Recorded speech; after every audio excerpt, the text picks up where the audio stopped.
কারণ নামে কোনো মামলা করা হয় না। কথা বলেন না কেন? যেই লোকটি মুহাম্মদ সাল্লাল্লাহু আলাইহি ওয়াসাল্লামকে সন্ত্রাস বলে গালি দিল, এর নামে মামলা হয় নাই। যেই লোকটি আল্লাহ সম্পর্কে বিরূপ মন্তব্য করেছে, তার নামে মামলা হয় নাই। আরেকটা কবি আজান থেকে বেশ্যাঘাত করেছে, তার নামে মামলা হয় নাই। মামলা হয়েছে তাদের নামে যারা মানব রচিত আইনের বুকে লাথি মেরে কোরআনের কায়েমের আন্দোলন করে, তাদের নামে মামলা করা হয়েছে। কথা ঠিক না? প্রিয় ভাইরা, আমার বন্ধুগণ, আল্লাহ রাব্বুল আলামিন আছেন। একটা বেদুইন বলে দিল, ঢাকা বিশ্ববিদ্যালয়ের প্রফেসর, উনি বলছেন আল্লাহ অঙ্কে দুর্বল। আমার প্রিয় বন্ধুগণ, কথা বলতে হয়। ইমাম জাফর সাদিক আর একজন নাস্তিকের মধ্যে ঝগড়া হচ্ছে, তর্ক বিতর্ক হচ্ছে। নাস্তিক বলছে আমি আল্লাহরে মানি না। ইমাম জাফর সাদিক বললেন তুমি আল্লাহকে মানো আর না মানো, তোমার সঙ্গে আমার কোনো ঝগড়া নাই। আমি শুধু জানতে চাই তোমার জীবনে এমন কোন ঘটনা, এমন কোন ইতিহাস আছে নাকি যেটা খুব বেশি করে মনে পড়ে? নাস্তিক বলছেন ইমাম জাফর সাদিক, তুমি খুবই সুন্দর কথা বলেছ। আমার জীবনে এমন একটি ঘটনা যেটা খুব বেশি করে মনে পড়ে, আমাকে নাড়া দেয়, আমি যে কথাটা কখনো ভুলতে পারি না। ইমাম সাহেব বললেন শোনাও। নাস্তিক বলছে আমি একবার ব্যবসায়ী কাজে নদী ভ্রমণ করতেছিলাম। রাস্তার মাঝে নদীর মাঝামাঝি যখন গেলাম, ঝড় শুরু হয়ে গেল। ঝড়ের থাপ্পড়ে আমার নৌকাটা ডুবে গেল।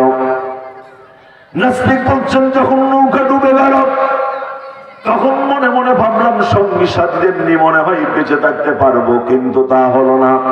অল্প সময়ের মধ্যে আমার সঙ্গী সাথীরা হারিয়ে গেল। কিছুক্ষণ পরে একটি তত্ত্ব এসে আমার বুকের নিচে ভিড়ে গেল। আমি সেই সম্বল মনে করে বুকের সঙ্গে জড়ায় ধরলাম, আর মনে মনে ভাবলাম মনে হয় তক্তা নিয়ে মনে হয় বেঁচে থাকতে পারবো। নাস্তিক বলছেন এটাও হলো না। মুহূর্তের মধ্যে একটি তরঙ্গ, একটি ঢেউ এসে আমার বুকের নিচ থেকে তক্তারাও হারিয়ে গেল, তক্তারাও ছিনিয়ে নিয়ে গেল। ইমাম সাহেব বলছেন নাস্তিক রে, তুমি তোমার কলিজায় হাত দেবো তো, যে সময় তোমার নৌকা হারিয়ে গেল, সঙ্গী সাথীরা হারিয়ে গেল, সে সম্বল তক্তারা হারিয়ে গেল, এই মহাবিপদের সময় তুমি কার কথা মনে করেছিলে? একটু কলিজায় হাত দিয়ে বলো তো। নাস্তিক বলছেন ইমাম সাহেব, যে সময় আমার নৌকা হারিয়ে গেল, সঙ্গী সাথীরা হারিয়ে গেল, শেষ সম্বল তক্তাটাও হারিয়ে গেল, এই মহাবিপদের মধ্যে আমার জবান থেকে আমার অজান্তে বেরিয়ে আসলো আল্লাহ তুমি আমারে বাঁচাও।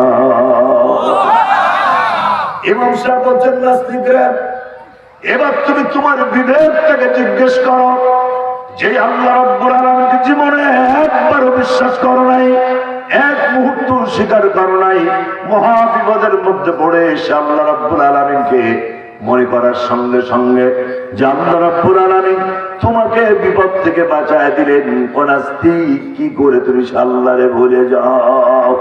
নাস্তিক আল্লাহু আকবার বলে সিজদায় পড়ে গেলেন, আর বললেন আমি আর কাফের থাকলাম না, আমি মুসলমান হয়ে গেলাম। লা ইলাহা ইল্লাল্লাহ মুহাম্মাদুর রাসূলুল্লাহ, জোরে লা ইলাহা ইল্লাল্লাহ, লা ইলাহা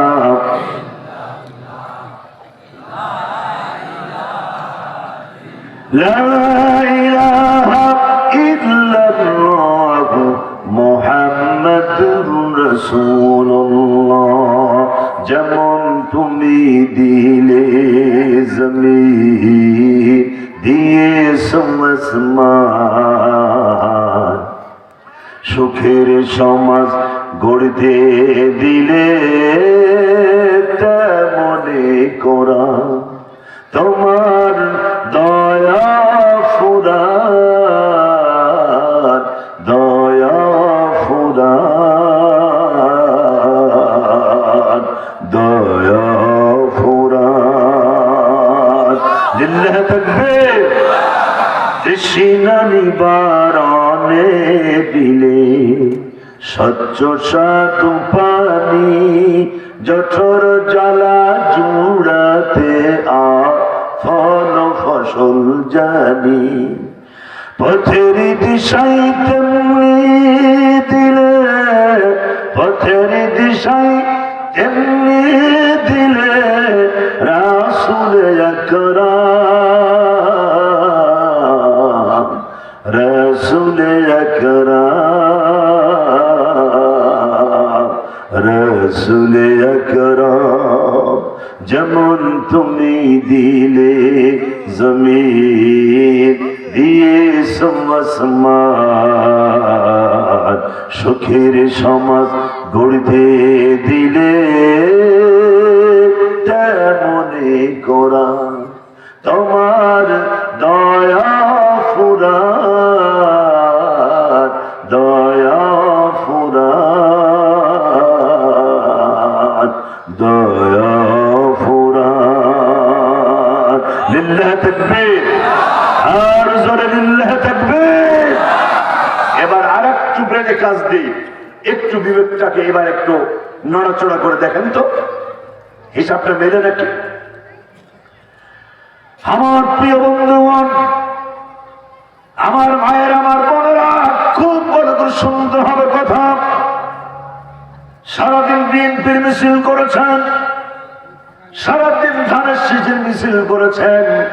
সন্ধ্যার সময় যদি নৌকার অফিসে গিয়ে যদি বলেন, ও নৌকার ভাইয়েরা, ও আওয়ামী লীগের ভাইয়েরা, সারাদিন ধানের শীষের মিছিল করতে গিয়া খুব তৃষ্ণা পেয়েছি, ও নৌকার ভাইয়েরা তোমরা আমাদের একটু কোক খাওয়াও, জি দেবে না? দেবে? সারাদিন নৌকার মিছিল করেছেন, বিক্ষোভ মিছিল করেছেন, তারপরে নির্বাচনী কর্মকাণ্ড চালিয়ে সকাল থেকে সন্ধ্যা পর্যন্ত নৌকার পক্ষে মিছিল, ধর্মঘট যা করার সব করেছেন। সন্ধ্যার সময় যদি ক্লান্ত পরিশ্রান্ত দেহ নিয়ে যদি ধানের শীষের অফিসে এসে বলেন, ও ধানের শীষের ভাইয়েরা, বিএনপির ভাইয়েরা, সারাদিন নৌকার পক্ষে মিছিল করতে গিয়া খুব ক্ষুধা পেয়েছি, ও বিএনপির ভাইয়েরা তোমরা আমাদেরকে একটু বিরিয়ানি খাওয়াও, খাওয়াবে নাকি? নৌকার মিছিল করে যে ধানের শীষের অফিসে বিরিয়ানি না পাওয়া যায়, ধানের শীষের মিছিল করে যদি নৌকার অফিসে কোক না পাওয়া যায়, তাহলে সারা জীবন আন্দোলন করলেন ধর্ম নিরপেক্ষ মতবাদের পক্ষে, সমাজতন্ত্রের পক্ষে আন্দোলন করেছেন, পুঁজিবাদের পক্ষে আন্দোলন করলেন। আপনার ধর্মঘট ইসলামের কাজে লাগলো না, আপনার আন্দোলন ইসলামের কাজে লাগলো না, পকেটের টাকা, আপনার মেধা কোনোটাই ইসলামের কাজে লাগলো না। এখন মরার পরে জান্নাতে যেতে চান, জান্নাতে যাওয়া যাবে নাকি? বিবেকটাকে যদি কাজে লাগান, আপনি রাস্তা হারাবেন না। ঠিক কিনা যারা কন? আল্লাহ রাব্বুল আলামিন কোরআন কারীমের মধ্যে চমৎকার করে জানিয়ে দিলেন, ইয়া আইয়ুহান নাসু তাকু রাব্বাকুমুল্লাযী খালাকাকুম মিন নাফসিন ওয়াহিদাতিন ওয়া খালাকা মিনহা যাওজাহা ওয়া বাথা মিনহুমা রিজালান কাসীরান ওয়া নিসা। আল্লাহ রাব্বুল আলামিন বলেন, এই পৃথিবীতে আমি একজন মানুষ বানালাম, জোরে বলুন তার নাম কি? আবুল বাশার, প্রথম নবী, প্রথম মানব হযরত আদম আলাইহিস সালামকে বানানো হলো, তারপরে তার থেকে তার জোড়া বানানো হলো, একজন পুরুষ আর একজন নারী থেকে রিজালান কাসীরান ওয়া নিসা। এই পৃথিবীতে লক্ষ কোটি পুরুষ আর নারীর জন্ম দিলেন। কে? জোরে বলুন তো তার নাম কি? কে বানিয়েছেন আমাকে? এত আস্তে কেন? যুবকেরা চিল্লা বলো, আমাকে বানিয়েছেন কে? আল্লাহ রাব্বুল আলামিন আরেকটা জানিয়ে দিলেন, জানাজার নামাজের প্রথম শব্দ কি? সুতরাং আমার জীবনের শুরু থেকে জীবনের শেষ স্লোগান তো একটাই হবে, লিল্লাহি তাকবীর। সত্য। এই বাংলাদেশে অনেক রাজনৈতিক দল আছে, যে দল করলে লিল্লাহি তাকবীর আল্লাহু আকবার বলা যায় না। আমি কলিজা সাফ করে বলতে চাই, যে দল করলে আল্লাহর নামে স্লোগান দেওয়া যায় না, এরকম রাজনৈতিক দলের কপালে আগুন লাগুক। আমিন বলেন। আর একবার আবার, তাহলে দোয়াটা তাড়াতাড়ি কাজে লাগবে। লিল্লাহি তাকবীর আল্লাহু আকবার, এটা হার্ট অ্যাটাকের ঝুঁকি কমায়। সুবহানাল্লাহ বললেন না? এটা গবেষকেরা বলেছে, চিন্তা ভাবনা করে কথা বলেছে তারা বলছেন লিল্লাহি তাকবীর আল্লাহু আকবার, এটা যত বেশি মানুষ তেলাওয়াত করবে তাদের হার্ট অ্যাটাকের ঝুঁকি ততটা কমবে। এটা গবেষকেরা বলছেন। আমাদের মতন গাজায় কান মারি কথা বলে না। আমাদের সমাজে কিছু গাঁজাখোর আছে না? সরকারের, বিগত সরকারের মন্ত্রী পরিষদে এরকম কিছু গাঁজাখোর মাতাল ছিল। এর মধ্যে একজন বললেন আগামীকাল ঈদুল আজহার জানাজার নামাজ হবে। আপনাকে আছেন না চলে গেছেন? একটু হাত দেখান। লিল্লাহি তাকবীর। কোনটা জানাজা আর কোনটা ঈদ সেটাও জানে না, এগুলো মন্ত্রী। আরেকজন বললেন বঙ্গবন্ধু শেখ মুজিবুর রহমানকে আল্লাহ জাহান্নামের একটা ভালো জায়গা দিও। এ কথাকে আমরা বলেছি না, ওরা বলেছে। যদি এটা কোন ইমাম, কোন মুয়াজ্জিন এরকম দোয়া মসজিদে করতেন, তার ফাঁসি কয়বার হতো? আমার দেশের 18 কোটি মানুষের নেত্রী কোনটা কোরআন কোনটা হাদিস জানে না। উনি বলছেন লাকুম দীনুকুম ওয়ালিয়া দীন, এটা নাকি বুখারী শরীফ। ওনার নিচে যিনি ছিলেন সৈয়দ আশরাফ, উনি বলছেন না, এটা দোয়া কুনুত। এই যাদের জ্ঞানের বহর। আবার উনি নাকি প্রত্যেকদিন সকালবেলা জায়নামাজ খোঁজে। শোনেন নাই? উনি বলছেন আমি প্রত্যেকদিন ঘুম থেকে উঠে জায়নামাজ খুঁজি। জায়নামাজ খোঁজে কারা? তাদের নামাজের ঠিক নাই, একদিন পরে 1 মাস নাই, এনাদের জায়নামাজ ঠিক থাকে না। কিন্তু যারা নিয়মিত নামাজি তাদের জায়নামাজ হারায় না। কথা বলেন না কেন? 18 কোটি মানুষের নেতা কোরআন জানে না, হাদিস জানে না, এর থেকে লজ্জার কি হতে পারে? আল্লাহ তার থেকে আমাদেরকে হেফাজত করেছেন। আমিন বলেন। আমরা চাই এই জায়গা থেকে আল্লাহ আমাদেরকে বের করে এনেছেন, কিয়ামত পর্যন্ত এই শাসক যেন আমাদের কপালে না জোটে। আমিন বলেন। আল্লাহ তাআলা বলছেন, আমি আবার বলছি, আয়াতটি আবার তেলাওয়াত করছি। আল্লাহ রাব্বুল আলামিন কোরআনে কারীমের মধ্যে চমৎকার করে জানিয়ে দিলেন, হাল আতা আলাল ইনসানি হিনুম মিনাদ দারি লাম ইয়াকুন শাইয়্যান মাযকুরা। মানুষের জীবনে এমন একটি সময় কি অতিবাহিত হয়নি যে সময় মানুষের কোন অস্তিত্ব ছিল না, নাম ছিল না, গন্ধ ছিল না, পরিচয়পত্র ছিল না। সেই জায়গা থেকে আমি তাকে নেতৃত্ব দিলাম, কর্তৃত্ব দিলাম, মেম্বার বানালাম, চেয়ারম্যান বানালাম, এমপি বানালাম, সরকার বানালাম, তার আধিপত্য বিস্তার হলো, সব আমি করলাম। অথচ এমন একটি সময় ছিল যে সময় তার কোনো পরিচয় ছিল না। মানুষ কি তার এই কথাগুলো বিবেক দিয়ে চিন্তা করে না? আমার যুবকেরা, তরুণেরা, যুবনেরা, কথাগুলো খুব ভালো করে শুনতে হবে। আল্লাহ রাব্বুল আলামিন এরপরে জানিয়ে দিচ্ছেন, আলাম ইয়াতিকুম রুসুলুম মিনকুম ইয়াতলুনা আলাইকুম আয়াতি রাব্বিকুম ওয়া ইউনযিরুনাকুম লিকা।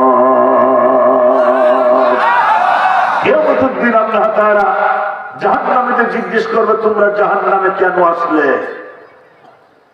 এই জাহান্নাম তো খুব খারাপ জায়গা। জাহান্নাম সম্পর্কে কুমারী ফুটবল মাঠ থেকে বক্তারা কি কোরআন থেকে তোমাদের তেলাওয়াত করে করে জাহান্নাম সম্পর্কে শোনাই নাই? বিভিন্ন মসজিদের খতিব, বিভিন্ন আলোচক, বিভিন্ন সেমিনারে এই সম্পর্কে নবী রাসূলগণ, সাহাবা کرام, তাবেঈন, খোলাফা রাশিদিন, পীর মাশায়েখ তোমাদের কি কোরআন পড়ে পড়ে জাহান্নাম সম্পর্কে মেসেজ দেয়নি? তোমরা জাহান্নামে কেন আসলে? আল্লাহ বলবেন। জাহান্নামীরা কি বলবে? ভালো করে লক্ষ্য করো। জাহান্নামীরা বলবে ক্বালু বালা ক্বাদ জাআনা নাযীরা ফাকাযযাবনা ওয়া কুলনা মা নাযালাল্লাহু মিন শাইইন। ওরা বলবে হ্যাঁ, এই খবর তো আমরা শুনেছিলাম, কিন্তু আমরা এটাকে মিথ্যা বলেছিলাম। ওমরের মাহফিলে এটা হয়েছিল, মসজিদ থেকে শুনেছি, বিভিন্ন জায়গা থেকে জাহান্নামের বর্ণনা শুনেছি, কিন্তু আমরা এটাকে মিথ্যা বলেছিলাম। জাহান্নামীরা এবার কি বলবে? খুব ভালো করে খেয়াল করুন আমার প্রিয় বন্ধুগণ। জাহান্নামীরা এরপর বলবে ক্বালু লাউ কুন্না নাসমাউ আও নাকিলু মা কুন্না আসহাবিস সাঈর। জাহান্নামীরা বলবে আমরা যদি কোরআন সেদিন শুনতাম, চা স্টলে সময় না কাটে, টেলিভিশনের সামনে সময় না কাটে, রাস্তায় দাঁড়িয়ে সময় না কাটিয়ে যদি কোরআন শুনতাম আর আকল দিয়ে বুঝতাম, বিবেক দিয়ে বুঝতাম, তাহলে আর আমাদের জাহান্নামে আসতে হতো না। তাহলে বুঝা গেল এখানেও আকলের কথা বলা হয়েছে, বিবেকের কথা বলা হয়েছে। বিবেক দিয়ে যদি কোনো ব্যক্তি পথ চলে, সে ব্যক্তি কখনো রাস্তা হারায় না। সুবহানাল্লাহ বলা যাবে? আল্লাহ তাআলা আবার বলছেন,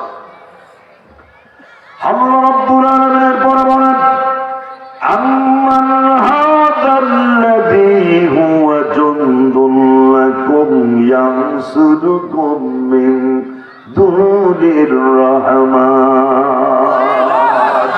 আল্লাহ তাআলা বলছেন করোনা ভাইরাস, কোভিড-19, তারপরে এডিস মশা, ডেঙ্গু মশা, সিডর, আইলা, নার্গিস, সোনামি, ডানা, মহসিন, সবগুলো আল্লাহর পাঠানো সেনাবাহিনী। কে বলেছেন?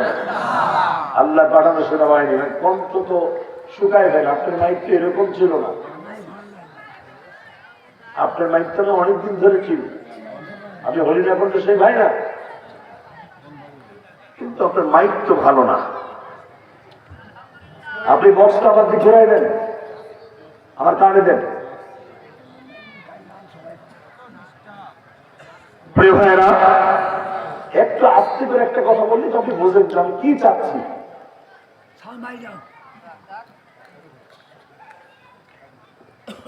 সম্মানিত ভাইরা, আল্লাহ রাব্বুল আলামিন বলছেন এগুলো আল্লাহর পাঠানো সেনাবাহিনী। আল্লাহর সেনাবাহিনীর মোকাবেলা করার ক্ষমতা আছে কারো? চিল্লা বলেন না কেন আছে? মানুষ ক্ষমতার উৎস নয়, ক্ষমতার উৎস হচ্ছেন আল্লাহ সুবহানাহু ওয়া তাআলা। আমি কথা বোঝাবার জন্য মাঝে মধ্যে বলি, এই কোরআনের মাহফিলে যদি 4-5টা ব্যাঙ ঢুকে পড়ে, ব্যাঙ আর না পাবে কতটুকু? তার থেকে তো বেশি লাফাবেন আপনারা, ঠিক কিনা জোরে কন? এই পাশ দিয়ে যদি একটা সাপ ঢুকে পড়ে, এই পাশের লোক অন্তত পক্ষে পশু হাট পর্যন্ত দৌড়বে। তারপরে বলবে ভাই দৌড়াচ্ছি কেন? এই তো ক্ষমতা। ক্ষমতার মালিককে আর জোরে বলেন না কেন? ক্ষমতার মালিককে।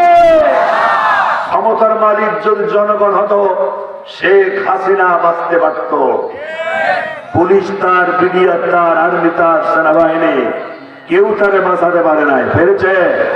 দুপুরের লাঞ্চ পর্যন্ত খাওয়ার সুযোগ হয় না, পরনের কাপড়টাও দিতে পারে নাই, ঠিক কিনা জোরে কর?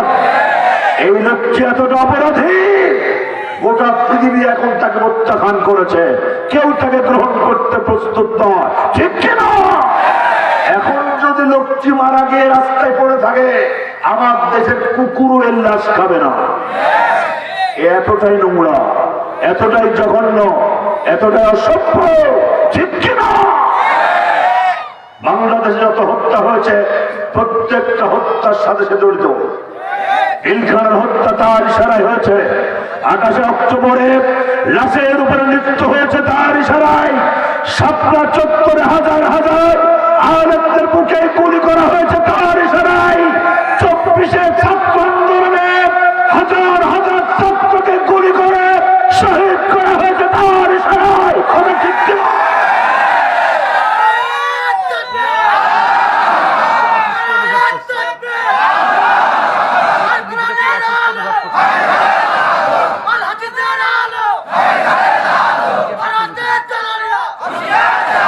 বন্ধুগণ,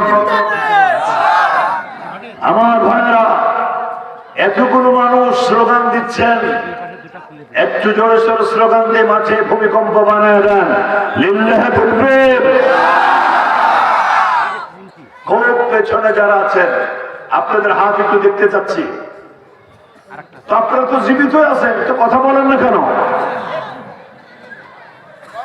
সম্মানিত ভাইরা, ক্ষমতার মালিককে আল্লাহ বলছেন এগুলো সব আমার পাঠানো সেনাবাহিনী, আর এইগুলো নিয়ে তোমরা বিবেক দিয়ে চিন্তা করো। আল্লাহ রাব্বুল আলামিন কোরআন কারীমের মধ্যে চমৎকার করে জানিয়ে দিলেন, আম্মান হাযাল্লাযী ইয়ারযুকুকুম ইন আমসাকা রিজকাহু। তোমরা যে রিজিক খাও, এই রিজিক কে দেয়? মানুষ না আল্লাহ। আল্লাহ বলছেন তোমরা বিবেক দিয়ে চিন্তা করো। আল্লাহ রাব্বুল আলামিন কোরআন কারীমের মধ্যে চমৎকার করে জানিয়ে দিলেন, হুয়াল্লাযী আনশাআকুম ওয়া জাআলা লাকুমুস সামআ ওয়াল আবসারা والأفئدة قليلا ما تشكرون। আর কিয়ামতের দিন তোমার চোখ, তোমার কান এবং তোমার বিবেক, তোমার অন্তঃকরণ সম্পর্কে আল্লাহ জিজ্ঞাসা করবে। তোমার চোখটাকে তুমি কি কাজে ব্যবহার করেছো, তোমার বিবেকটাকে কোন কাজে ব্যবহার করেছো, কানটাকে কোন কাজে ব্যবহার করেছো, এই ব্যাপারে আল্লাহ কিয়ামতের দিন তোমাকে জিজ্ঞেস করবে। একজন বেদুনকে প্রশ্ন করা হলো, বেদুন বলা হয় সেই লোকটিকে যিনি লেখাপড়া জানে না, কলেজ ইউনিভার্সিটিতে জানে নাই, মাদ্রাসার বারান্দা যায় নাই, লোকটিকে বেদুন বলা হচ্ছে। পাহাড়ি একটা মানুষ, তাকে জিজ্ঞেস করা হলো আল্লাহর অস্তিত্বের ব্যাপার তোমার ধারণা কি? বেদুন বলছে, ছোট্ট ছাগলের পায়খানা দেখে বলা যেতে পারে এখানে ছাগল বসবাস করেছে। গাধার পায়খানার স্তূপ দেখে বলা যেতে পারে এখান গাধারা বসবাস করেছে। আর মানুষের পায়ের চিহ্ন দেখে বলা যেতে পারে এদিক দিয়ে মানুষ চলাচল করেছে। এই বেদুন বলছে, প্রিয় ভাইরা, যদি সাগরের ছোট্ট একটি ক্যাপসুল মার্কা, একটি ট্যাবলেট মার্কা পায়খানা দেখে যদি বলা যেতে পারে এখানে ছাগল বসবাস করে, গাদার পায়খানার স্তূপ দিকে যদি বলা যেতে পারে এখানে গাদারা বসবাস করে, তাহলে আকাশ আর জমিন, সাগর, পাহাড় দেখে কেন বলা যাবে না যে আল্লাহ একজন আছেন? এটা হচ্ছে বিবেক। লেখা জানে না, পড়া জানে না, উনি বিবেক তো বললেন আল্লাহ আছেন। আর ঢাকা বিশ্ববিদ্যালয়ে লেখাপড়া, ঢাকা বিশ্ববিদ্যালয়ের প্রফেসর, উনি বললেন আল্লাহ অঙ্কে দুর্বল। আরেকজন বললেন আজান যখন ভেসে আসে মনে হয় বেশ্যা তার খরিদ্দার ডাকছে। আরেকজন বললেন মুহাম্মদ